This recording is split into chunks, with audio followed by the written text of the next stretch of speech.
가깝다면 가깝고 멀다면 먼 곳에 있는 섬.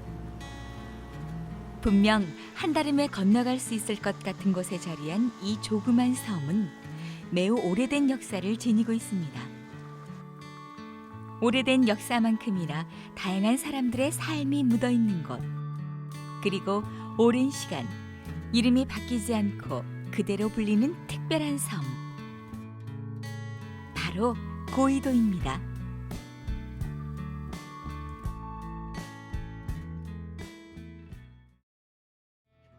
수없이 많은 섬들이 그림처럼 모여있는 곳, 천여 개의 섬으로 이루어진 전라남도 신안 고이도가 있습니다. 전라남도 신안군 북동쪽에 위치한 고이도는 145가구가 살고 있는 작은 섬입니다.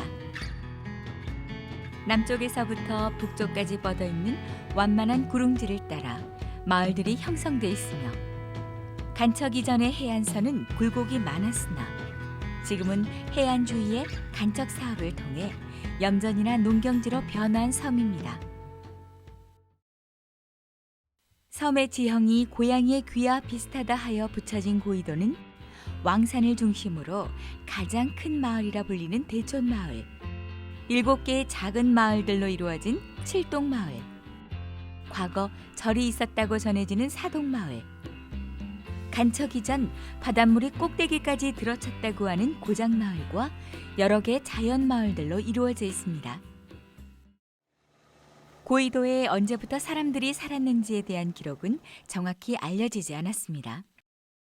그러나 섬의 역사는 문헌상으로는 통일신라 시대까지 거슬러 올라갑니다. 고이도의 지명은 일본의 승려 앤닌이 쓴 입당구법 순례행기에 846년 9월 4일 기록에 최초로 등장하게 됩니다. 지금의 고이도와의 한자 표기는 다르지만 설명에서 지금의 무주의 서남 지역이며 고이도의 서북쪽에 100여리 정도의 흑산도가 있다라고 언급한 것으로 보아 지금의 고이도를 지칭하는 것을 알 수 있습니다. 이렇게 고이도가 일찍부터 문헌에 등장하게 된 배경은 무엇일까요? 고이도 경우는 무안반도하고 가장 인접한 그런 섬이죠. 고대 해로에서 작은 섬이 중요하게 기록된 이유는 그 옛날의 백길은 연안을 따라서 흐르는 조류를 따라서 이동을 하는 것이 가장 빠른 길이었습니다. 그렇기 때문에 고이도가 해로상에 있어서 아주 중요한 위치에 있었던 겁니다. 성종실록 1489년 3월 경차관 이의가 충청도에서 돌아와 수적을 방비할 대책 등을 건의하는 상소문에서 그 연유를 살펴볼 수 있습니다. 신이 도적을 잡을 계책을 널리 물으니 모두 말하기를 영광 어울외도, 병풍도, 증도 모야도, 고이도 등지는 하삼도의 배가 모두 이 땅을 경유하기 때문에 수적이 많이 엿보고 있다가 틈을 타서 검략합니다.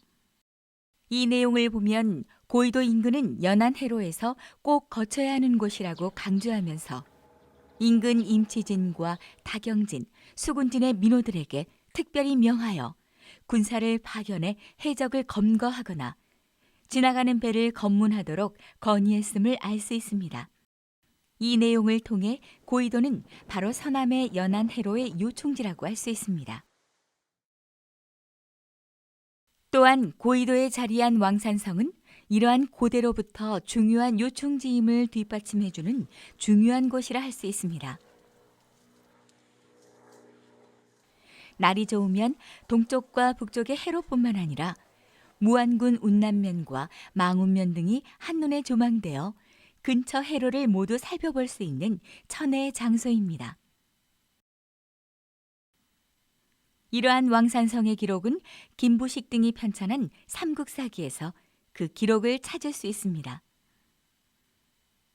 삼국사기에서는 909년 여름 6월에 궁예가 장군에게 명하여 병사와 선박을 이끌고 진도군을 함락시키고 또 고이도성을 깨뜨렸다라고 기록하고 있으며 더 자세한 기록은 고려사에서 찾아볼 수 있습니다.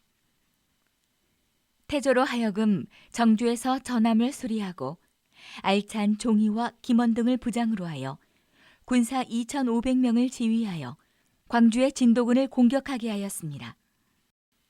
태조가 진도를 함락시키고 다시 나아가서 고이도에 머무니 성한 사람들이 군대의 위용이 엄숙하고 씩씩한 것을 보고는 싸우지 않고 항복하였다라고 전하고 있습니다. 이 기록으로 보아서 왕산성은 909년 이전에 이미 산성이 축조되었고 그 규모는 크지 않았음을 알 수 있습니다. 고려시대 이후 조선시대에 들어서는 고이도에 국마장이 설치되었습니다. 정확히 언제 국마장이 설치되었는지는 알 수 없지만 성종실록 1470년 1월 전국 목장에 관한 실태 기록 중 전라도 영광의 진화산에는 본래 방목 한 마리 214뒤였는데 잃어버린 말이 42이며 고이도의 경우는 본래 방목 한 마리 219뒤였는데 잃어버린 말이 53두라고 보고하였다 라고 최초로 등장하게 됩니다. 그 이후 1765년에 완성된 여지도서, 영광군 산천조의 섬을 기록하고 섬 크기와 목장에 관한 정보를 기록하고 있는데 여기에서 임자도는 섬 둘레가 50리이며 목장이 있다고 했고 증도는 목장이 있었으나 지금은 폐쇄되었다고 명시했습니다. 그러나 고이도는 둘레만 15리라고 기록이 되어 있습니다. 이를 토대로 18세기 중반 이전에 고이도 목장은 증도 목장과 같이 폐쇄됐거나 그 이전에 먼저 폐쇄됐음을 알 수 있습니다. 왕산성 동쪽 해안은 아주 특별한 시설들이 발견되었습니다. 다름 아닌 5곳의 석축 시설로 머릿돌만한 돌을 이용해 뻘밭을 돌로 메꾼 시설입니다. 이러한 석축들은 모두 해안에서 개원까지 직선으로 연결되었는데 이 근처에서 청자와 백자편들이 다량 발견되었습니다. 이건 어느 곳에서도 볼 수 없는 아주 특이한 시설입니다. 분명하게 이 석축시설은 수로와 접근해서 옛날 풍선을 용이하게 대기 위해서 그러한 시설로 보이는데 요즘으로 말하면 선창시설이라고 할 수가 있겠습니다. 그러면서 또 이게 5군데에 가지런히 이렇게 나 있는 선창시설이면서 남쪽이나 동쪽에서 불어온 바람에 의한 풍랑을 막기 위한 방파제 역할도 한 것으로 그렇게 이해가 됩니다. 섬 중앙에 솟아있는 왕산을 중심으로 나지막히 뻗어있는 구릉지 사이사이에 섬 주민들의 손길이 닿은 농작물들이 자라고 있습니다. 양파, 마늘, 보리 그런 거 오빠 해. 양파하고 마늘하고 최고 많이 하고 소수 그 조. 육지만큼 넓지 않은 땅이기에 부족하고 또 부족해 보이는 농토이지만 그런 농토일수록 얼마나 많은 어머니, 아버지들의 땀과 손길이 닿았을지 사뭇 가슴이 먹먹해집니다. 여러분 일찍 해갖고 여기 가는 깨는 4월 첫파일 넘어야 가는디 나는 일손도 없고 저는 매기도 힘들고 그러니까 하우스에다 머부서 갖고 그냥 여태 일찍 해버리고 또 그 사람들은 멜 때 나는 사람도 손도 못 삼게 여자가 아파갖고 너무 멜 때 이제 여는 가시려고. 주민들은 얕은 구릉지를 따라 조성된 밭에서 보리, 콩, 고구마, 조 등을 심었고 현재는 보리와 마늘 그리고 고추가 대부분입니다. 또한 고이도는 굴곡진 많이 많고 갯벌이 넓게 펼쳐져 있어 간척이 비교적 쉬웠고 간척된 땅들은 논과 염전 등으로 바뀌었고 이는 곧 섬 주민들에게 삶의 터전이 되었습니다. 새일미가 작년까지 이제 새누리를 했었는데 정보 수매가를 이제 정부에서 수매를 이제 새누리로 또 다시 품종을 바꿨어요. 새누리요? 네. 그래서 이제 새일미. 새일미? 네, 새일미. 새일미? 예. 이제 올해 있는 이 지역에서 지금 세일미하고 신동진 그 두 가지 품종을 하는데 둘 중에 하나 선택을 해서 세일미를 지금 하고 있습니다. 최근에는 도서 지역의 인구가 감소하고 거주민의 노령화가 지속되면서 마을에서 먼 곳에 있는 답이나 작은 간척지 논농사는 서서히 중단되어 가고 있습니다. 섬 주위에 바다가 넓지 않아 선박을 이용한 어업 활동보다는 넓은 갯벌을 이용한 어업 활동을 주로 하던 섬이었습니다. 1960년대 후반에 시작된 김양식은 마을 주민들에게 큰 소득을 가져다 주었고 1979년 전기가 공급되기 시작하면서 김양식은 더욱 활성화되었지만 소비보다는 생산이 많아지는 과잉 생산이 시작되어 서서히 줄어들었다고 합니다. 그러니까 돈이 안 됐겠죠. 예전에는 과잉 생산되다 보니까 돈이 안 된 거야. 그러니까 막 야반도 좋은 사람도 있었고 예전에 힘들었던 시기가 있었죠. 지금은 고이도 전역에 3가구에서 4가구 정도가 김양식을 하고 있고 부유식과 지주식 두 방식을 모두 사용하고 있습니다. 지주식은 나무 말목을 갯벌이 있는 바다에 박아 그 말목에 김 포자를 붙인 발을 매달아 키우는 방법이고 부유식은 스티로폼 망을 바다에 일정하게 띄워 이곳에 긴 발을 부착해 양식하는 방법입니다. 이러한 방법의 차이로 서로 간에 장단점이 있습니다. 지주식의 경우 한번 설치해 놓으면 거의 김양식 철이 끝날 때까지는 손갈 일이 별로 없이 계속해서 채취할 수 있고 햇볕을 자주 쐬기 때문에 맛도 좋다고 합니다. 그러나 하루의 절반은 물에 떠 있어 성장 속도가 느리고 산출량이 적다는 단점이 있습니다. 부유식은 김 색깔이 좋고 성장 속도도 빠르며 생산량도 지주식에 비해 많지만 그만큼 관리를 지속적으로 해줘야 합니다. 바닷물에 김이 계속 잠겨 있어 김 발을 뒤집어 망 위에 올려놓고 햇볕을 쬐어주는 작업을 반복해 주어야 합니다. 그리고 그 체묘된 그 그물을 나눠줘야 돼요. 나눈 작업 11월 중에 끝나고 이르면 11월 초에서 12월 정도부터는 채취 시작됩니다. 부르식은 10월 말 11월 초에 시작되고요.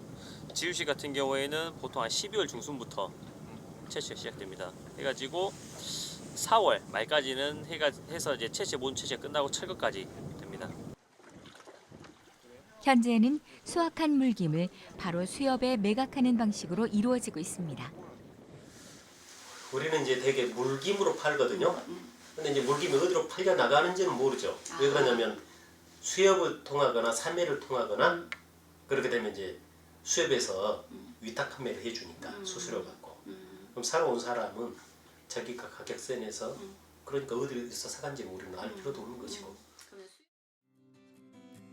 바다와 햇살이 만들어낸 물김과 함께 고이도 또 하나의 맛은 바로 염전에서 햇볕을 받고 만들어지는 소금입니다. 따뜻한 햇살이 드는 들판 안에서 소금 알갱이 하나하나가 빛을 냅니다. 고이도 본연의 소금 맛은 어디와 견주어 봐도 부족하지 않은 맛입니다. 그래서 끌어와서 요 수문으로 통해 가지고 저 저수지가 있어요. 저 끝에리가. 저수지 잡아놨다가 그놈을 저장해서 이렇게 바닷물을 끌어올려 단계해서 이렇게 저 끝에리가 저 바다예요. 저. 소금 생산은 10월 15일경까지 이루어진다고 합니다. 더 늦은 시기까지 생산할 수 있으나 신안군에서 과잉 생산을 방지하고 생산량을 조절하기 위해 3월 8일부터 10월 15일까지 제한하고 있습니다.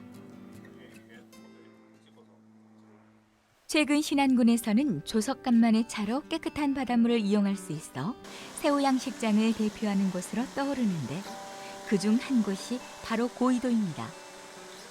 초창기에 대하를 양식하면서 시작했지만 질병에 취약하고 흰 반점 바이러스병에 양식장 전체를 폐사시켜야 하는 어려움도 겪었습니다.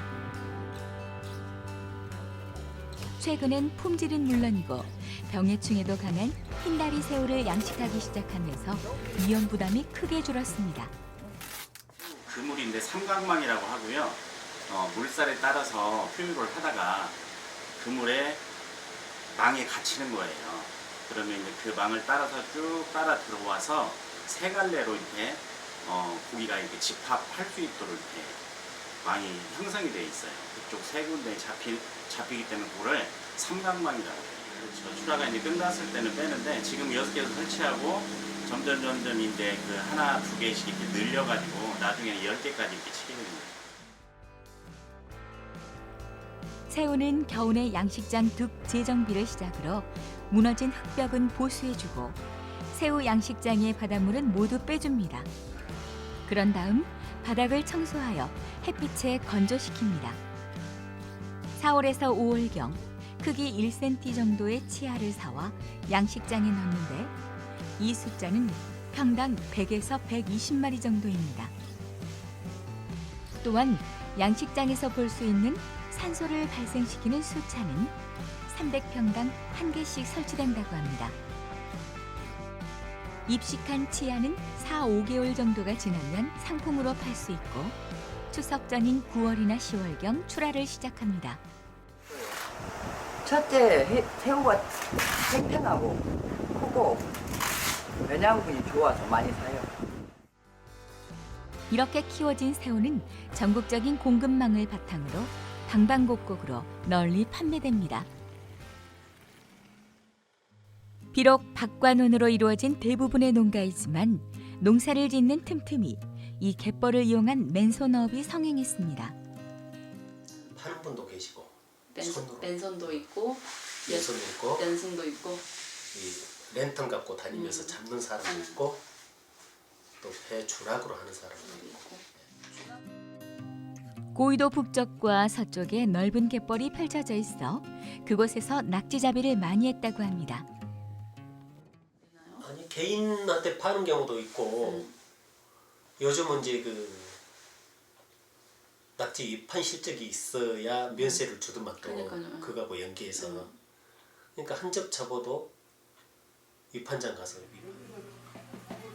최근 전남도 해양수산과학원이 지역 어업인의 주 소득원인 낙지 자원량 회복을 위해 낙지 목장 사업직으로 선정되면서 한시름 덜게 되었다고 합니다.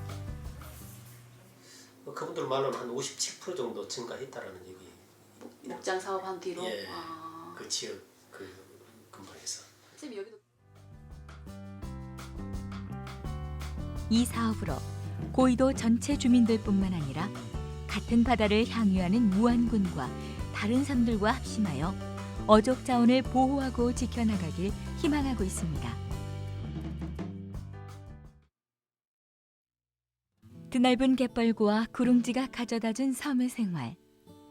고립된 섬이었기에 그 생활은 고단함과 삶의 회한으로 얼룩질 때도 있었습니다. 그럴 때마다 풀어낼 수 있었던 건 바로 사람들의 가슴속에 간직한 노래가 아니었을까요? 마을마다 돌 담장마다 스며있는 그들의 흥과 가라. 고된 삶을 노래로 승화시킨 사람들. 그래서 이들이 내는 소리는 더 구성지고 신명이 납니다.